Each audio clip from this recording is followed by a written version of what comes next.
All right. Let me open this up. So I'm going to be reading from what's known as Digha Nikaya number 2, the Samanaphala Sutta, which is the fruits of the life of a shramana or a samana.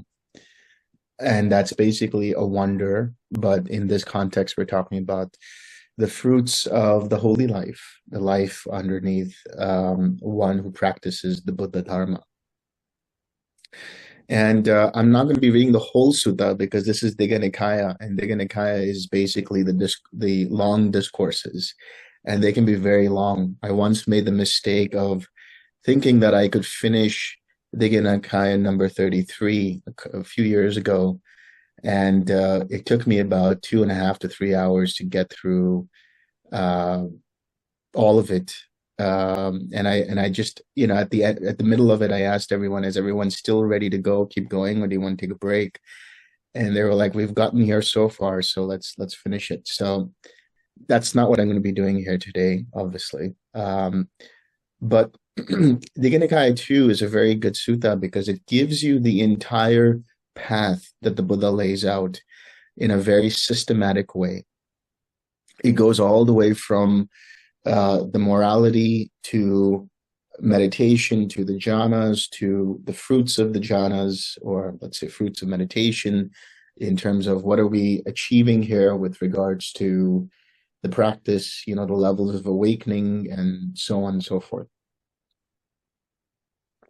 So let me give you some context in terms of what we're doing here, why we're starting from here, and what is it that has led up to this point in the sutta. I'm going to be reading from section 42.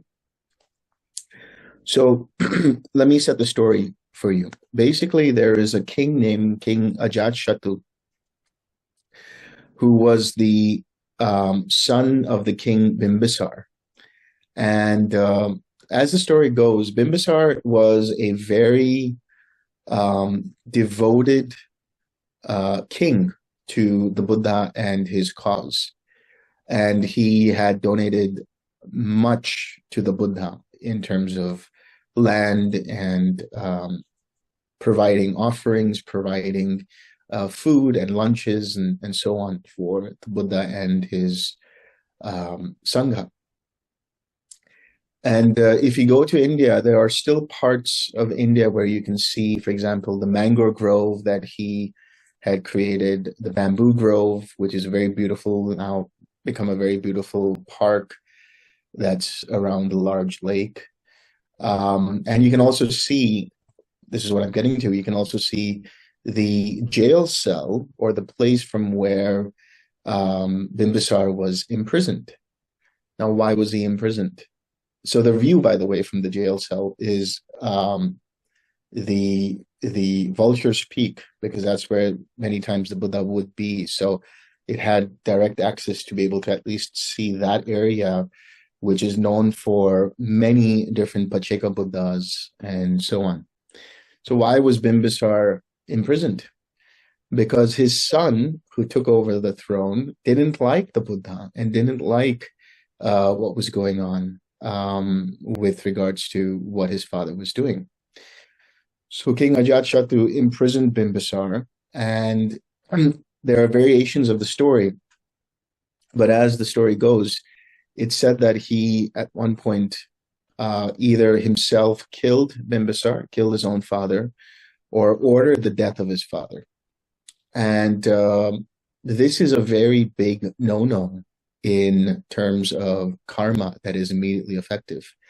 Killing one's mother, killing one's father, killing an arahant, trying to draw the blood of a Buddha with the intention to harm, creating a rift or a schism in the Sangha. These are some of the things that are big karmic effects that can take place because of these actions. And if you do any of these, you will not experience stream entry in that same life. You'd have to go to a lower realm, a hell realm, experience the karma of that, and then you have another opportunity in another human life. So Ajatashattu, unfortunately, did this and didn't have access to stream entry because of it. But in any case, in this sutta, he goes to his ministers and his advisors, and he asks them, what are the different philosophies of this world that we're in? And they talk about these other 6 teachers. And these are the other teachers during the time of the Buddha who had their own teachings, which are in some sense opposed to the teachings of the Buddha, because they're not fully there in terms of the understanding of karma, or they're very materialistic, or they're very nihilistic, or they're related to very strong, extreme forms of asceticism, and so on. And so finally, the minister advises him and says, there is Gautama, there is the wanderer Gautama, who has his own teaching. And so Ajatashattu does ask him, what is that teaching? And so he says, why don't we go to the Buddha and he can tell you himself? And so this is setting the stage. So he goes to the Buddha and he says, what are the fruits of your practice? What is the fruits of your teaching? What can I learn and what can I benefit if I were to practice? And so the Buddha talks about different kinds of fruits. He gives an example of, him being an ascetic in the sense of a wanderer, not an ascetic in terms of doing very harsh practices. The king has come to see him. That is a benefit. He has, in terms of the so-called hierarchy, he's more respected than the king. And there are other things like that are very sort of mundane examples.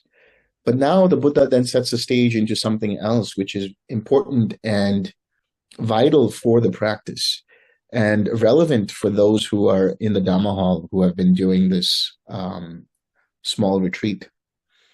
So I'm going to start and I'm going to explain what it is. So he says, and having gone forth, he dwells restrained by the restraint of the rules, persisting in right behavior, seeing danger in the slightest faults, observing the commitments he has taken on regarding body, deed, and word, devoted to the skilled and purified life, perfected in morality, with the sense doors guarded, skilled in mindful awareness and content. This is literally a summary of the entire sort of practice that you do on retreat. When he says having gone forth, that means somebody who has decided to become a monk, become a monastic. But in the larger context, it's somebody who's gone on retreat, because you practice not just the 5 precepts, you may practice the 8 precepts, and some even practice the 10 precepts. So let's go into what this is all about. And how, sire, is a monk perfected in morality? Abandoning the taking of life, he dwells refraining from taking life, without stick or sword, scrupulous, compassionate, trembling for the welfare of all living beings. Thus he is accomplished in morality, abandoning the taking of what is not given, abandoning the taking of what is not given, abandoning unchastity or sensual and sexual misconduct, abandoning lies and speaking falsehoods, speaking in a harsh way, speaking in a way that hurts other individuals. These are all ways in which one becomes perfected in morality.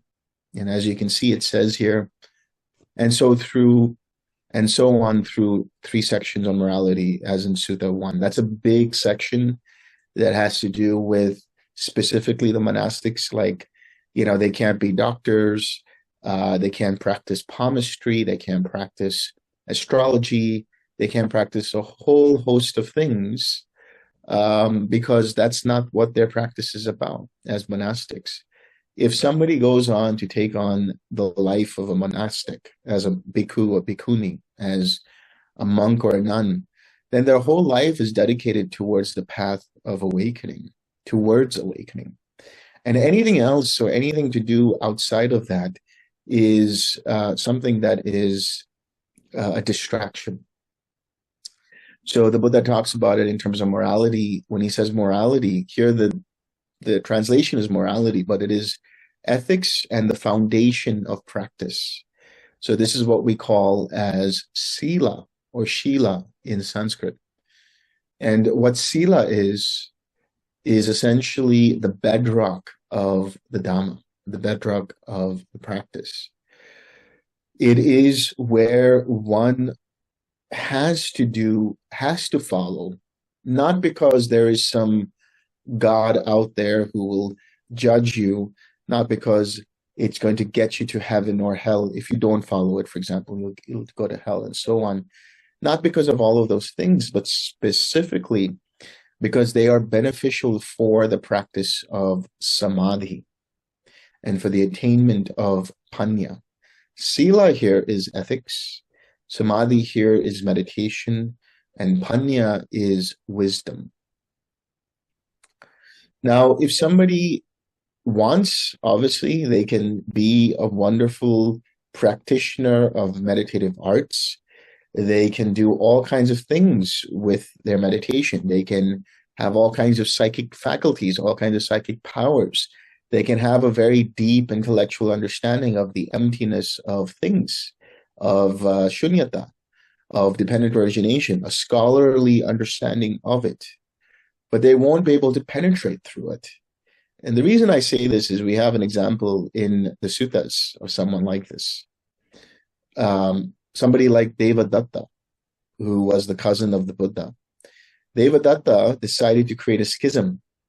Now that's a big no-no. And he tried to bring his own order within the Dhamma. And he impressed people like King Ajatasattu and other kings with his psychic faculties.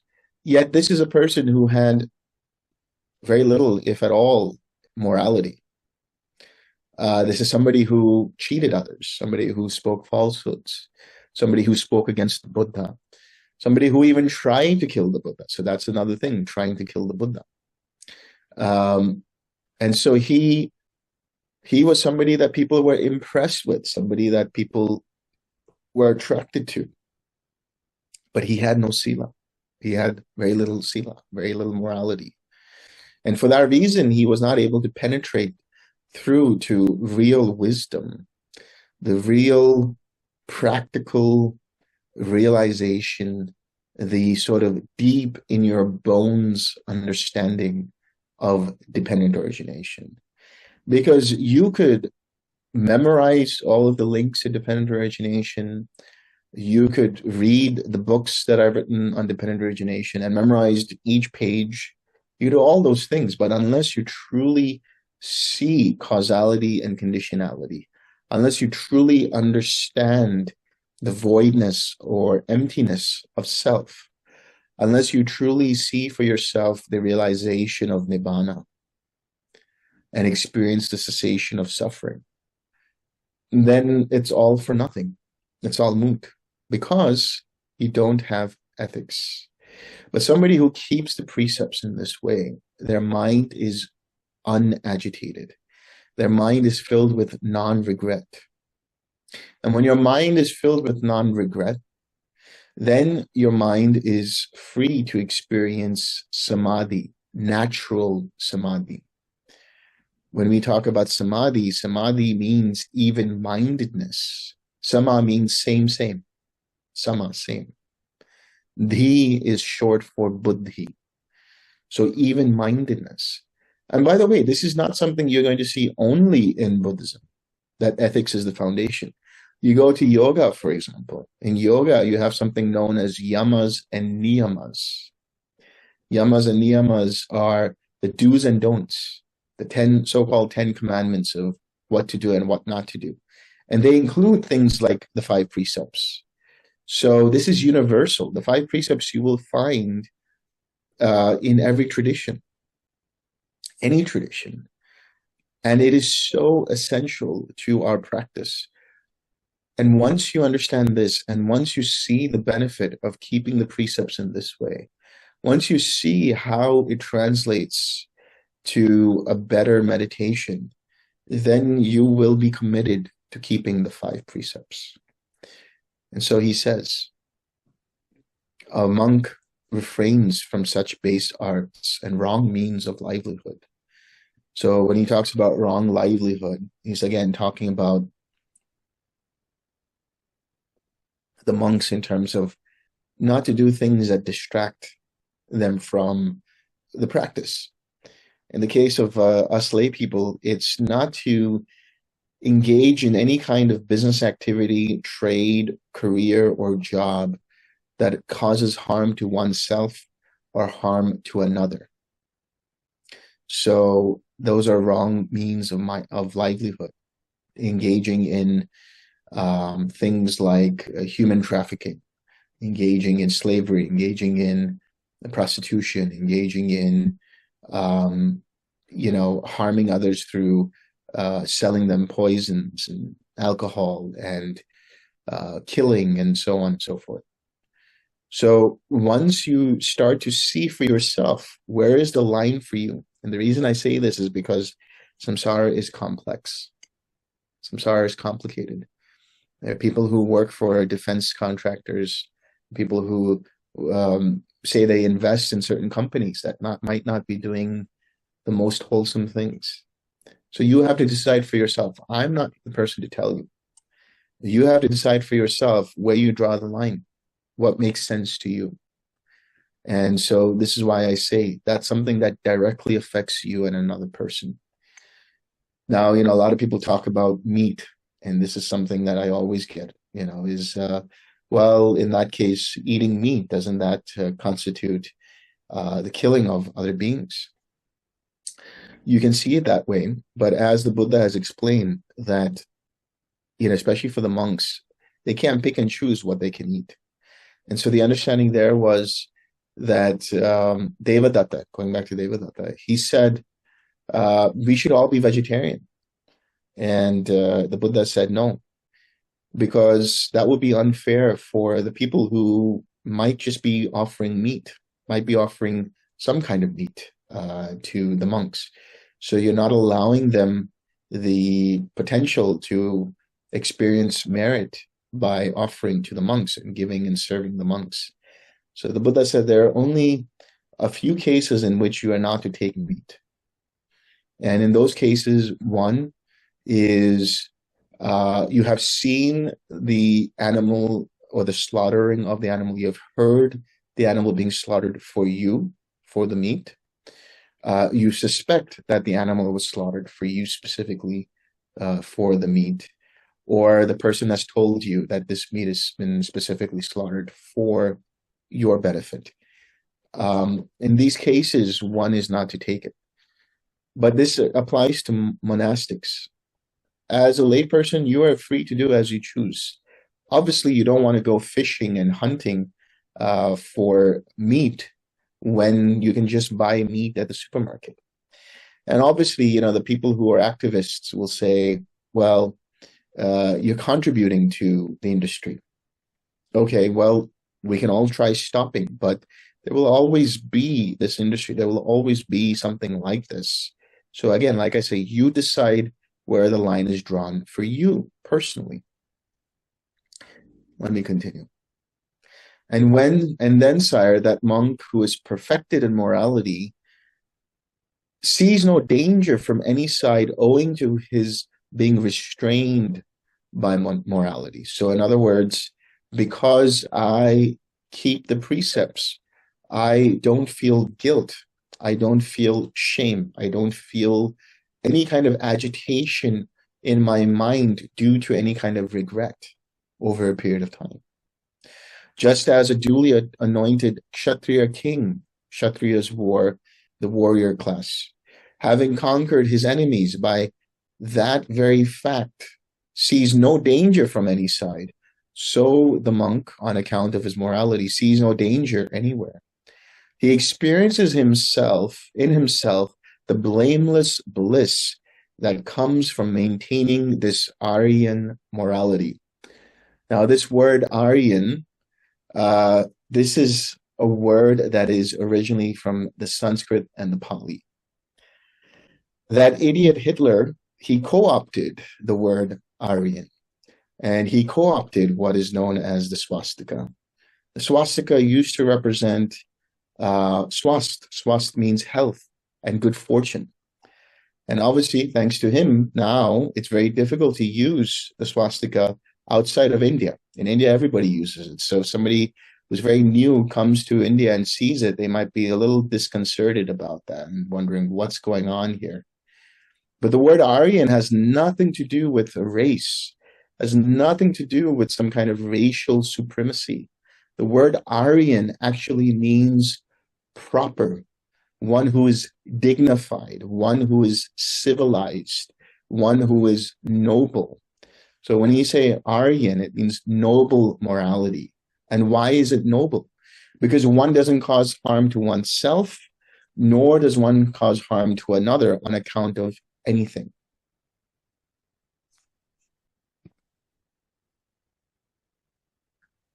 In this way, sire, he is perfected in morality. Now we get into something else. He says, and how, sire, is he a guardian of the sense doors? What does it mean to be a guardian of the sense doors?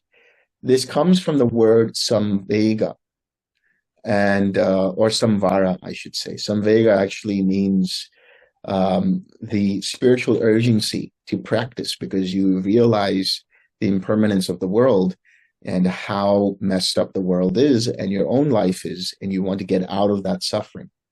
Samvara is usually translated as restraining, but the word restraint gives a connotation of suppressing or doing something that is kind of, with force, but that's not what we're talking about. We're actually talking about protecting. Here he says the guardian, protecting the sense doors, keeping them clear and purified. So preventing your mind and the sense doors from things that can cause them to become engulfed, enamored, and agitated. So here, on seeing a visible object with the eye, one does not grasp at its major signs or secondary characteristics, because greed and sorrow, evil, unskilled states, would overwhelm him if he dwelt leaving this eye faculty unguarded. So he practices guarding it. He protects the eye faculty, develops restraint of the eye faculty. On hearing a sound, on smelling an odor with the nose, on tasting a flavor with the tongue, on feeling an object with the body, on thinking a thought with the mind, he does not grasp at its major signs or secondary characteristics. He develops restraint of these faculties. He experiences within himself the blameless bliss that comes from maintaining this Aryan or noble guarding of the faculties. In this way, sire, a monk is a guardian of the sense doors. How do you guard the sense doors? Well, for example, if you know that this agitates you, then don't do it. One of the very mundane and important examples is people will always tell me, when I see the news, I get agitated and I get upset and I want to do something about things. And what is my answer to them? If you know me well, you know that I always say, then don't watch the news. Simple as that. I say simple as that, I know, but because there are people who feel like, no, they need to be informed of what's going on in the world. Why? For what? Your world is trouble enough in terms of your relationships with your family, relationships with your spouse or partner, relationship with your friends, co-workers, your little samsara, your little world that you've put together here, right? That's enough for your mind to deal with. That's enough suffering to deal with. Why do you want to add to your suffering by looking at what's going on halfway around the world? What is that going to do for you? It's only going to make you feel helpless. Granted, I say that the news is helpful in only so far as you practicing your equanimity, helping you practice your equanimity and helping you practice your compassion. But there's no need for it, there's no use for it, unless you have good equanimity, unless you have good ability to see things without getting agitated by them. Don't do it. It's the same with anything else with your sense doors. When you know that when you walk down the street and you see this particular person, they piss you off, then don't go down that street and see that person. Find a different route.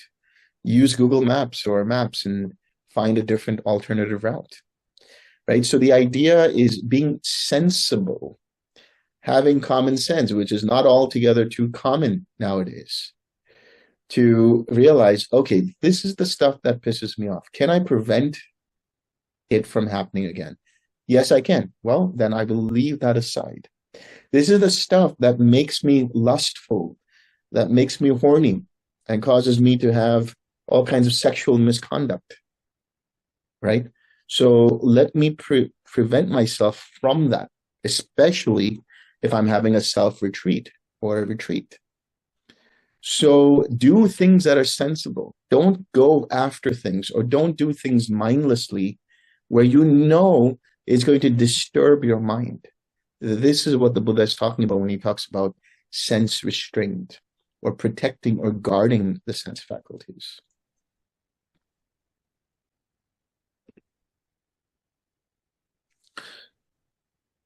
And how, sire, is a monk accomplished in mindfulness and clear awareness?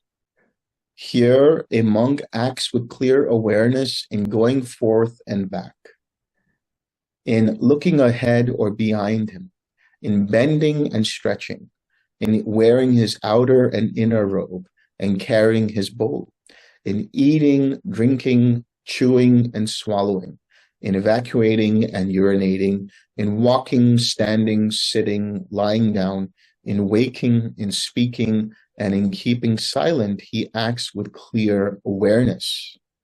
In this way, a monk is accomplished in mindfulness and clear awareness. What is mindfulness and clear awareness? Mindfulness, I don't like to use the word mindfulness, but here we go. We have to use it because this has become part of our normal everyday language. Mindfulness has been commodified into this app and that app, you know. Do this particular app and you'll experience mindfulness for 10 minutes, mindfulness for 5 minutes, mindfulness of eating, mindfulness of sleeping, mindfulness of this and that and the other, right? You do all these different kinds of programs within the app. That's not what mindfulness is. Mindfulness comes from the word sati. And sati, which is a Pali word, comes from the word smriti. And smriti means to remember. What are we remembering? We're remembering to stay present. And clear comprehension or clear awareness comes from the word sampajanya. Sampajanya. Sampajanya is the understanding of what is present in mind in relation to what one is doing or not doing, in relation to what one is thinking or not thinking, in relation to what one is saying and not saying, in relation to what one is meditating and not meditating. So it is basically that definition that we always talk about in TWIM, which is mindfulness is remembering to observe how mind's attention moves from one thing to the other, right? So that is staying present as much as you can in every moment and understanding where your mind is in relation to the present. Having presence of mind. So here he gives you examples. He says when you're walking, when you're sitting down, when you're standing up, when you're entering a room, when you're leaving a room, when you're urinating, when you're taking a shower, when you're sitting down, when you're lying down, when you are speaking, when you're keeping silent, all of these ways. It's not like when I'm walking, I'm only thinking about walking. When I'm sitting, I'm only thinking about sitting. When I'm eating, I'm only thinking about eating. What we're talking about here is, where is my mind in relation to these things? These things are anchor points, just as we talk about the 4 foundations of mindfulness, right? The satipatthana, patthana really means pillar or foundation, as we say, but it's really an anchor. An anchor to what? An anchor to the moment, an anchor to coming back with presence of mind. So when you talk about mindfulness of the body, we're using parts of the body to come back into a collected state. When you talk about mindfulness of feeling, we're looking at the different kinds of feeling, comprehending what kind of feeling is arising and coming back. Mindfulness of mental states, looking at where we are. Are we in jhana or not in jhana? Do we have hindrances or don't we have hindrances? That is mindfulness of mental states. And mindfulness of phenomena, the understanding of the enlightenment factors, the 4 noble truths, the 5 hindrances, the aspects of the Eightfold Path, and so on and so forth. So these are all anchor points to come back to the present. So what are we doing when we're in the present? We're not thinking about the past, where we can be ruminating about regrets or nostalgia. We're not thinking about the future, where we can be anxious or anticipating something in the future. And when we are present, we have actually collectedness. And as we get deeper into that collectedness, we start to see with wisdom, with panya, how the mind starts to construct its own world, what is known as the process of conceptual proliferation. And this conceptual proliferation, once it's seen through, the mind goes beyond the present moment, because there, when there's a present moment, there is somebody who is in the present moment. And one starts to disengage from the identity of one who is in the present moment. And then there is just a process. And this is something that can't happen intellectually. It happens through the process of observation, vis-a-vis mindfulness and clear awareness, which then leads you to collectedness, which then leads you to insight. Right? This is what is TWIM, tranquil wisdom, the samatha. The tranquil and wisdom insight, rather. Tranquil is the samatha. The wisdom insight is the vipassana, is the realization of how the mind creates its own world, how it proliferates its own craving, clinging, becoming, birth of new action, and therefore suffering. So when you utilize mindfulness, it is for the purpose of bringing the mind back to the present and staying with the object.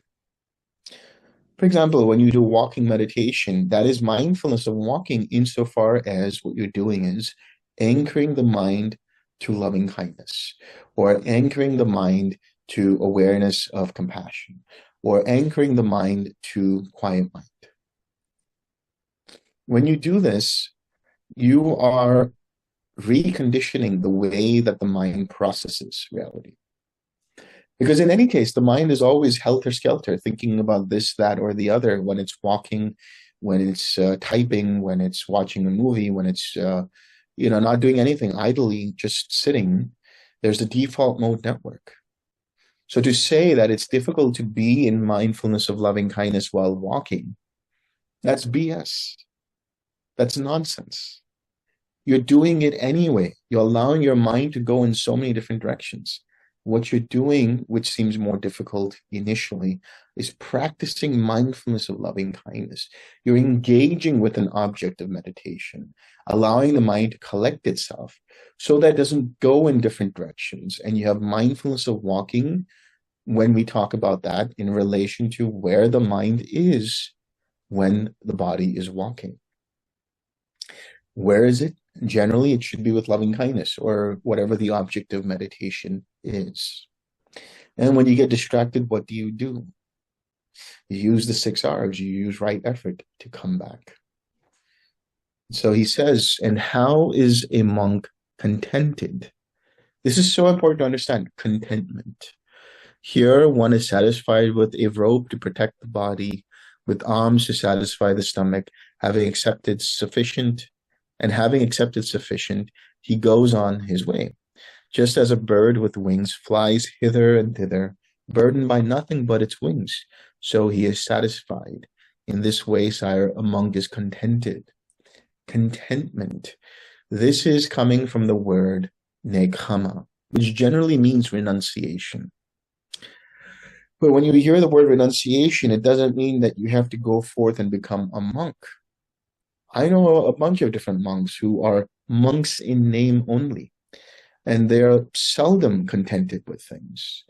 So the inner renunciation is letting go of things having to be a certain way. If for those who are on retreat, your food is taken care of, your accommodation is taken care of, you have a bell that lets you know, or you have your alarm that lets you know to get up at this time, you have a guided practice, you have people there helping you with your practice, you have interviews and so on and so forth. All of that is there, built, designed, formulated in such a way so that you don't have to think about these things. And you become naturally contented with whatever you have, giving you more mental capacity, mental space, and mental energy that you're equipped with to use it and direct it towards progress in your practice. So contentment is about being okay with what you have. Now, as lay people, we can celebrate. We have money. We have times to go on vacation. We can go out for dinner and so on and so forth. And that's fine. Here we're talking about as a monastic, or we're talking about as somebody on retreat. But even in the lay life, contentment is so important. The wealthiest individual in life is the one who has contentment and is practicing contentment, because they are not looking after something that they think that they need, which they don't need, in order to impress people who don't even care about them.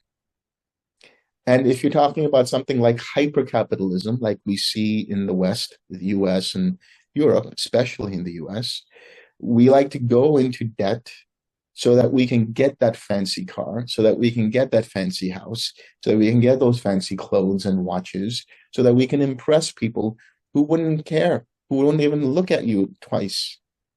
For what? For validation, for the idea that this identity is being validated and being approved of, to keep up with the Joneses. But if you have contentment, if you have true contentment and live below your means, then you are truly wealthy. That is the secret of being wealthy. Forget about trying to be on the Forbes list. There's only a bunch of hungry ghosts up on the Forbes list, always trying to go, and get to number one. Never content, never satisfied. Then he, equipped with his noble or Aryan morality, with his noble restraint of the senses, with his noble contentment, finds a solitary lodging like Dhamma at the root of a forest tree, in a mountain cave or gorge, a charnel ground, a jungle thicket, or in the open air on a heap of straw. Then, having eaten after his return from the alms round, he sits down cross-legged or in a chair, holding his body erect, and focuses or collects his mind on keeping mindfulness established before him. What does this mean? Mindfulness established before him. Does it mean I have to, be aware of the tip of my nose that's before me and be aware of that and keep my mindfulness established there? Because there are practices like that. Does it mean I have to keep aware of this part of, above the lip? Or what does it mean? It just means you sit down and you relax and you see where your mind is in this particular moment. For the more advanced individuals, you can literally ask, what do you need right now? And wait for an answer. Mine will say, it feels like loving kindness today or in this session. It feels like just awareness of the present moment, where you get into quiet mind in this session. Or it feels like the radiating of compassion. in this moment. Or it feels like just smiling and staying with that in this particular session. So be aware of what your mind is looking towards. Abandoning worldly desires, he dwells with a mind freed from worldly desires, and his mind is purified, purified of them. So being content, abandoning ill will and hatred, and by compassionate love for the welfare of all living beings, his mind is purified of ill will and hatred. So here we're not talking about the hindrances. So in terms of abandoning, we have contentment. Contentment, being present with what one has. And the quickest way to be content is to have gratitude. And I'm not just talking about listing out all the things that you're grateful for. No, true, real appreciation. If you're breathing, if you're walking, if you're moving, you can be content. You can be grateful for that. If you're able to talk, if you're able to use your sense bases, you can be grateful for that. If you have the ability to think and contemplate and analyze and reflect, you can be grateful for that. If you have the capacity to have empathy and emotionalize, you can be grateful for that. Right? So there are many things you can be grateful for, and that leads to contentment, free from worldly desires. How does one abandon ill will and hatred? Having loving kindness, having compassion for the welfare of all living beings. When you have this, where is there room for ill will and hatred? If there is ill will and hatred, and when we mean ill will and hatred, we mean the mind that resents and desires the harm of another being. When you have loving kindness, that is not present. When you have compassion, that's not present. In fact, compassion is the recognition and realization of the suffering of another being. Try this. Say that you've been in an argument, you've been in a fight with your best friend, a fight with your spouse or partner. And you need to cool off. You need to take a break. In your next meditation session, whenever you have time, sit and relax and send compassion to that person. As you start to do that, you start to see the event or the argument or the debate or the conflict from their perspective. You start to walk in their shoes. You start to recognize the suffering, the pain, the trauma that they're acting out of. And you start to become more forgiving and more accepting of their behavior or their action in that moment. And you may come back later and you might see that it's easier for you to resolve the situation with them. And if it's not, that's fine. That's also the truth. That's the Dhamma of the moment. But abandoning ill will and hatred is done through the process of loving kindness and compassion. Abandoning sloth and torpor, perceiving light, mindful and clearly aware, his mind is purified of sloth and torpor. Here when we say perceiving light, a lot of people will say perceiving an inner light. And this can happen sometimes when the mind becomes more collected and there is good energy that is flowing. Sometimes there's a brightness that's there that one can see behind the eyes, as it were. And this is suggesting that the mind is free of sloth and torpor, but it doesn't have to be that way always.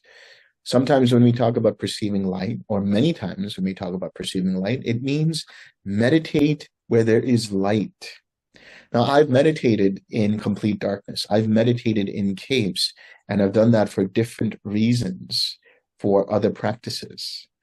And if you are a beginner and you do that, you're going to find yourself in sloth and torpor.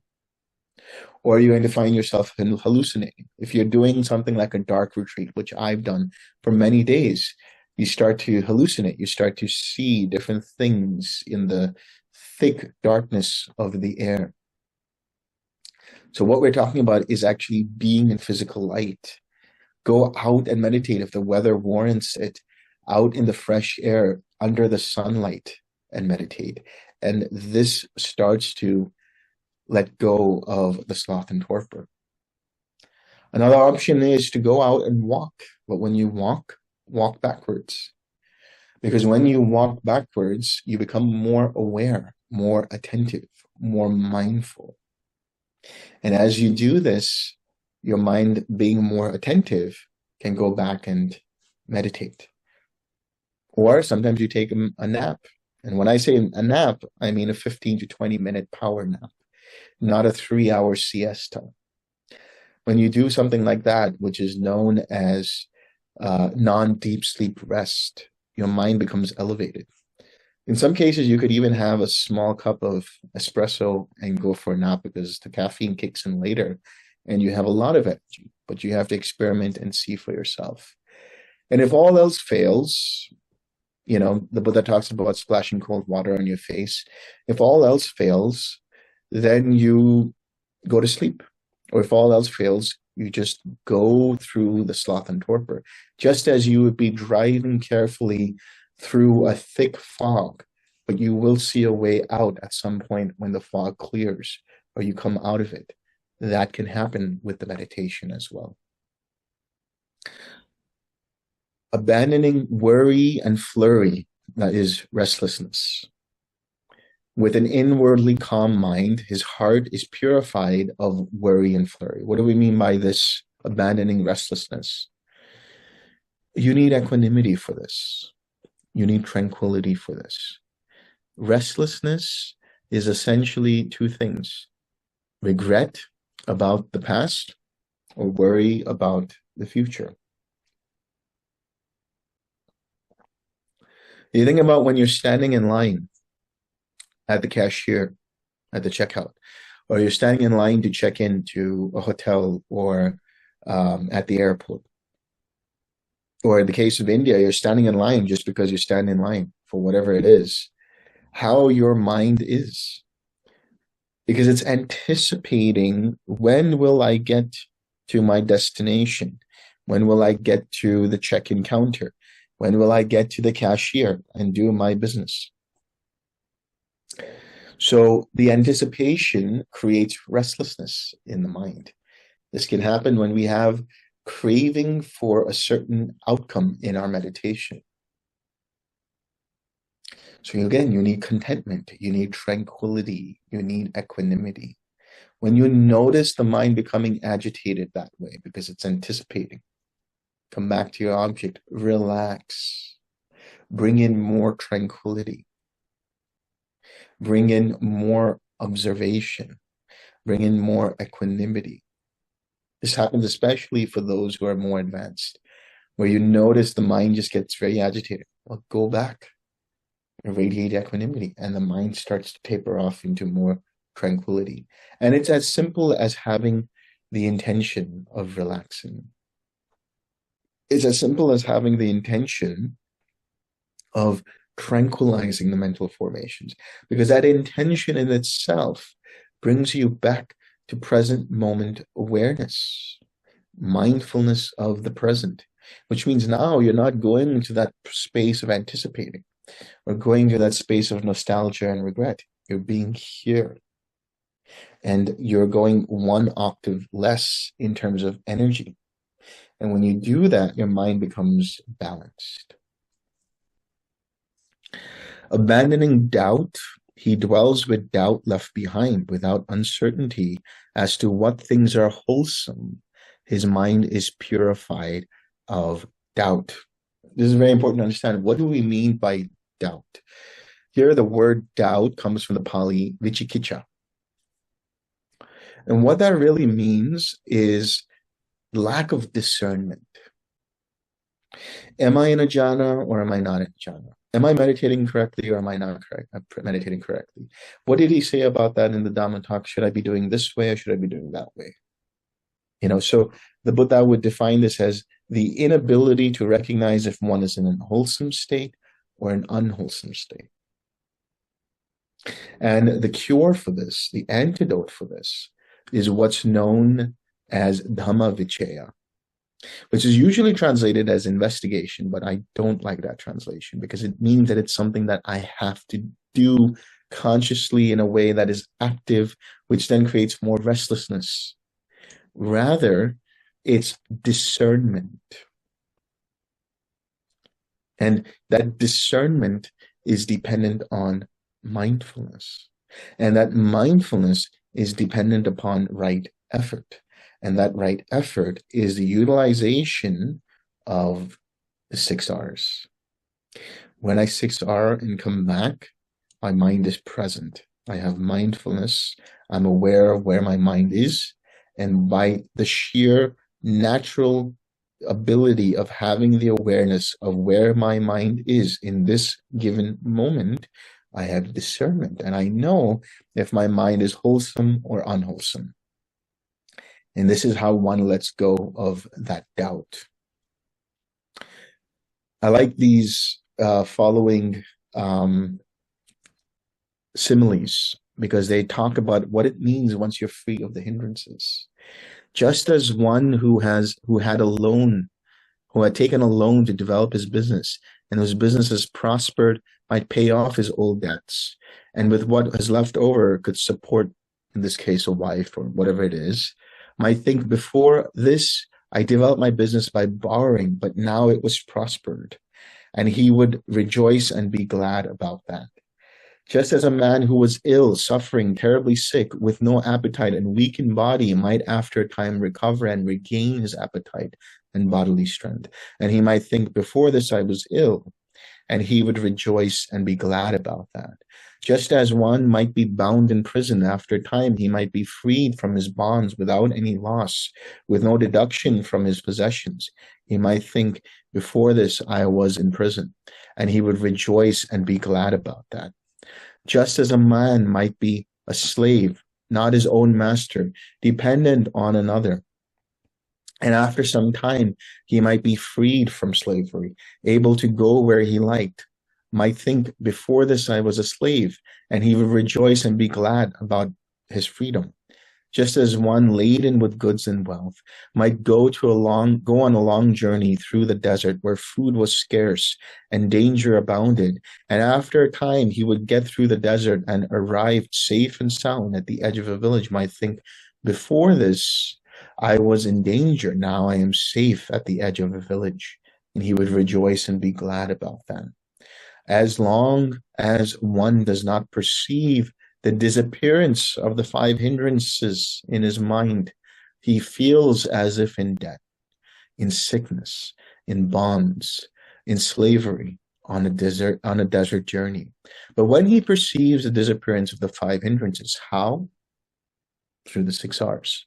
It is as if he were freed from debt, from sickness, from bonds, from slavery, from the perils of the desert.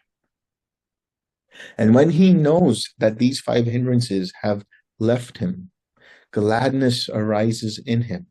From gladness comes delight. From the delight in his mind, his body is tranquilized. With a tranquil body, he feels joy. And with joy, his mind is collected. This is the beginning of jhana. And this particular journey is so important. When he knows that his 5 hindrances have left him, gladness arises in him. This gladness comes from the word pamoja. And that word pamoja is basically having no regrets.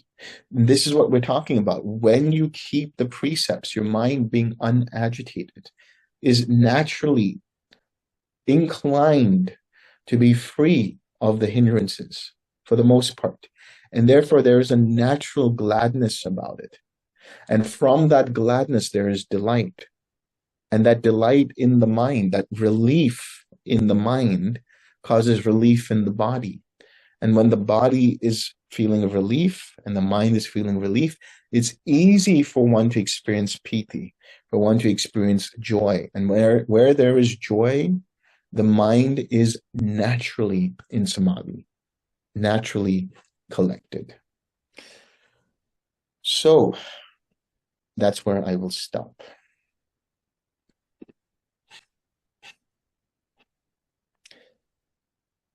Any questions?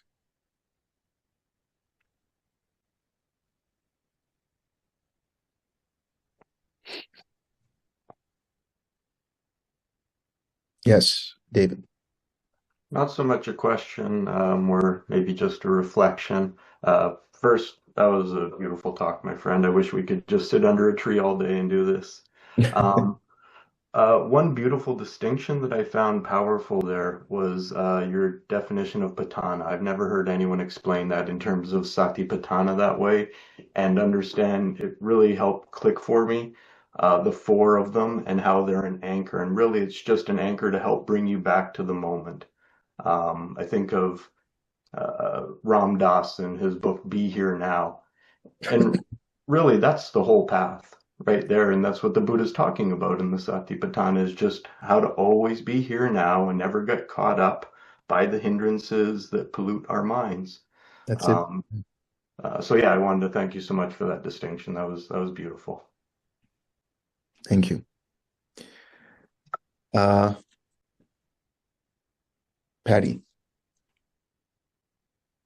you're on mute. Of course. Um, where is this in the Digha Nikaya? This is Digha Nikaya 2, and I hold on. Let's see. I think I started in section 42 or something like that. Page 91. Okay, page 91. There you go. Yeah. Well, depends on what you've got, right? But Digha Nikaya, section 42. Okay. Yeah, and thank you for, especially for doubt, because I get all tangled up in all of the specifics, and your wholesome, unwholesome just allays all of it. So it clarifies and really gets me out of the weeds. Thank you. Wonderful. Thank you. Anyone else? Nobody in the Dhamma hall has a question? It's funny, we've been drilling on all these ideas that you've been talking about for the last, 5 days, and it's all like very familiar. So Yeah. it's just it's so helpful to just keep at it and just, go through the practice, and this is how it works, and these are the precepts, and this is the getting rid of the hindrances, and etc. Yeah. I might add a little bit of color to the King Ajatasattu story. King Bimbisara was jailed. King Bimbisara was a Sotapanna. Right. Boy, that just added to the evil that this king did. But yeah, the king had actually Devadatta as his teacher. Yeah. And he was impressed by Devadatta's psychic powers, and that's all really Devadatta had. And everybody loves psychic powers. They figure you're enlightened. And Devadatta kept saying, "No, no, no, don't listen to the Buddha." And the king was very sincere and paying attention to Devadatta. And so what happened was so the King Bimbisara was in prison, and he said, don't feed him anything, don't give him water, don't give him food. And Yeah. so people would visit the king, and they would bring food in their pockets, water in, and finally the king found out about this, and he says, guards, check the pockets and all of this. And this happened a few times, and finally one person went in, and they had like nutritious like soup on their arms, and the king would lick it off to stay Wow. healthy. And they finally found that out, and the king says, okay, that's it, just execute him. Right. And then His head. Yeah. afterward he realized that he had done something very, very wrong. So Yeah, and if I'm not mistaken, at the end of the sutta, um, I think there's a mention about like how the King Ajatasattu leaves, and the Buddha says it's unfortunate for him, and they say why? What is it?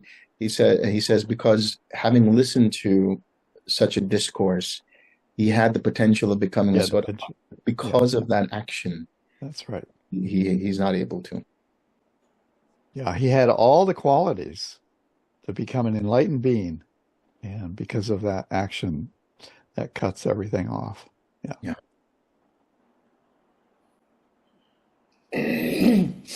Yeah, dude.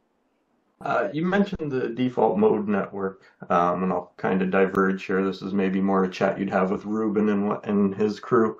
Um, so I think of it in terms of people always being on their phones and being occupied. And I'll hear people in the neuro world talk about the need to disengage from that such that the default mode network can be active. But my understanding of that default mode network period when you're not doing something is it allows for thoughts to just come up. And that's what they say, the free association and kind of stuff. And that's almost against what we're trying to do in terms of being present in the moment, not just letting the mind go wherever. I'm just curious your thoughts on that. Yeah, and it's a good point because that's where imagination comes from. That's where, like maybe you're working on some kind of puzzle or you're working on some kind of problem, and that's the time to really let the mind wander, as it were, and then come up with a solution. So by no means am I, let's say, downplaying that or vilifying the default mode network.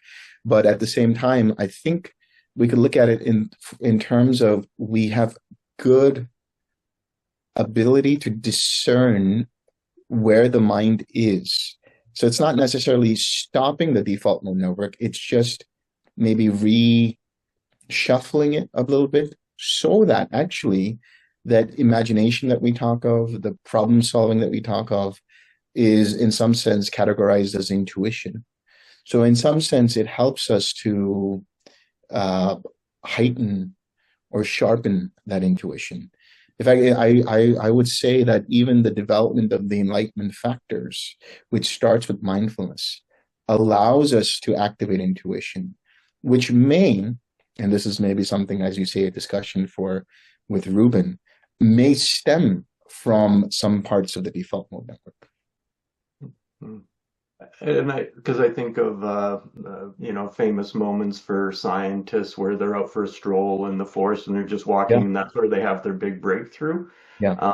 But maybe the distinction, and for our context, is being aware that a thought is arising, being aware of that, and not just identified with it. Right, or getting caught up in such a way that you don't remember. Wait, what did I just think about? Yeah, no, excellent.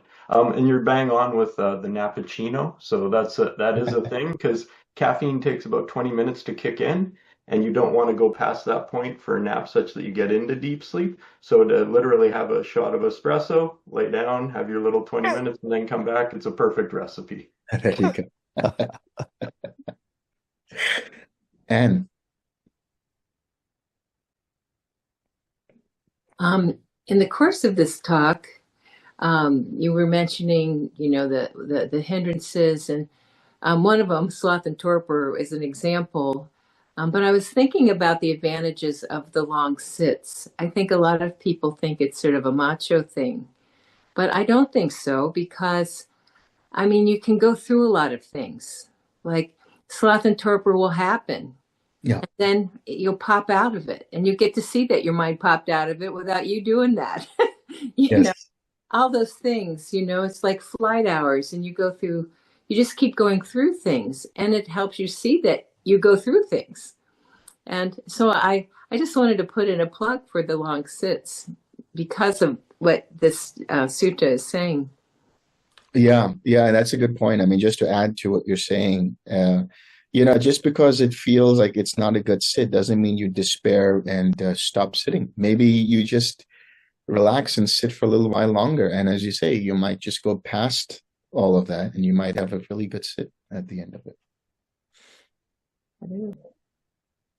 Yeah, David. Even another thing you mentioned, which was interesting, was the walking backwards. So many years ago, I spent a week just walking the beaches of Karnataka in southern India because they just go forever and ever. And after a day, I decided there was nothing there. And so I'm like, I'm just going to walk backwards just to build up this capacity for trust and to let go. And I think that's actually a great practice for people to do if they can find a safe place where you're not going to bump into things, because inherently you're going to watch your mind cling and get afraid, and to be able to know that, hey, I am safe, and to be able to just, it's a great practice for learning to let go, relax, Yeah. be present. So oddly enough, I don't know that the Buddha ever recommended walking backwards as a practice, but it's a really, really powerful one. Yeah. And it's really about, really, it's like you're paying more attention to something. And when you do that, you kind of you shuffle off the cobwebs in the mind, and you're using other wires so that you're more attentive. Well, and that's just it. It brings you so into the moment, that it's even to me more powerful than just regular walking, because you can just wander off in that one. Yeah. Yeah. Mark.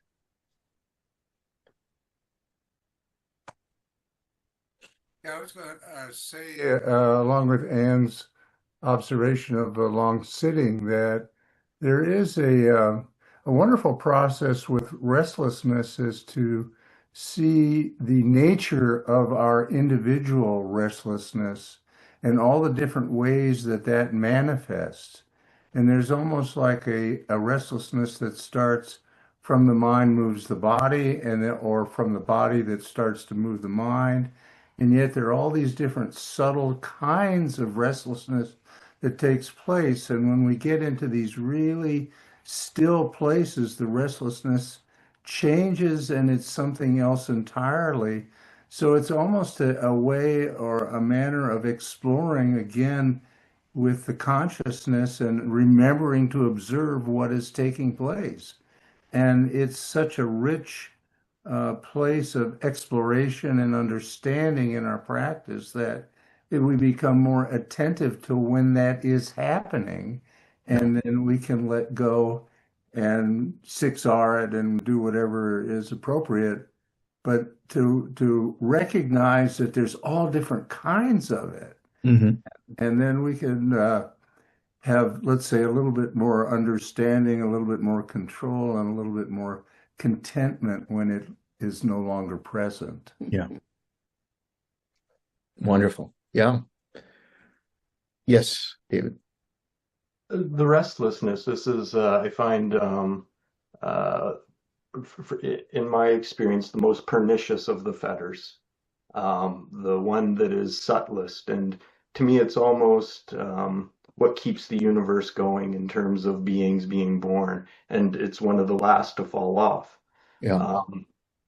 What is your experience or advice in dealing with really that subtle movement of the mind of always wanting some form of agitation, right? Just some vibration.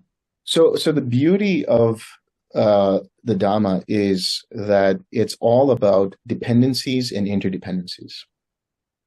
Like that is the practice, that is the understanding. With the arising of this, there's the arising of that. With the passing away of this, there's the passing away of that. So it's the same with restlessness. What is restlessness contingent upon? What is restlessness dependent upon? And I venture to say that restlessness is actually dependent upon conceit. Restlessness is dependent upon, and what do we mean by conceit? Again, here's another word, like what does conceit mean actually? It comes from the Pali mana, which means to measure up, to measure. And so the restlessness arises whenever there is some kind of identity to defend, some kind of identity to protect, or some kind of identity to be a part of, to compare with, and so on. The reason is because this desire to have identity, it comes from a desire for stability. And restlessness is a symptom in that sense of conceit. It's a symptom of the comparing mind that says, I'm not good enough, I need to do better. Or I'm good where I am, and so I have this sort of, pride or arrogance about it, which will ultimately lead to some kind of restlessness. Even in that arrogance, you're not going to find any kind of contentment, because it's like, maybe there's something more. Now I have to protect my stature. Now I have to protect whatever is going on.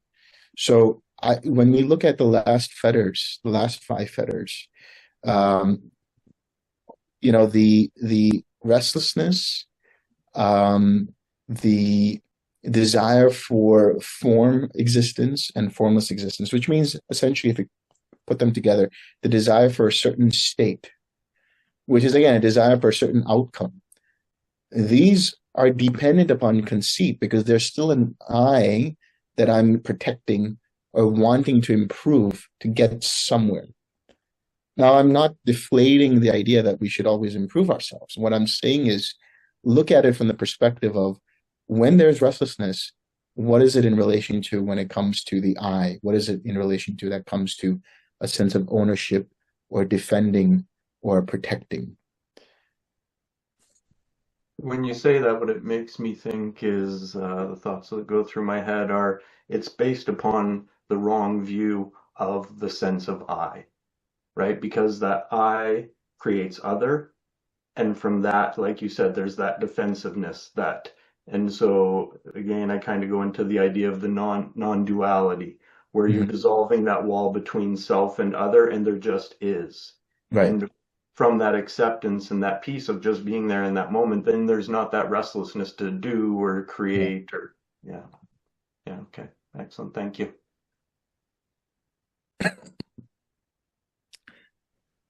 Anyone else?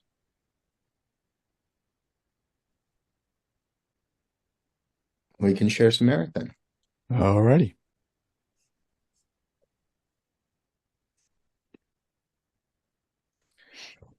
May suffering ones be suffering free, and the fear-struck fearless be. May the grieving shed all grief, and may all beings find relief. May all beings share this merit that we have thus acquired for the acquisition of all kinds of happiness. May beings inhabiting space and earth, devas and nagas of mighty power, share this merit of ours. May they long protect the Buddha's dispensation. Sadhu, sadhu, sadhu. Okay, thank you, everyone. I'll see you next week.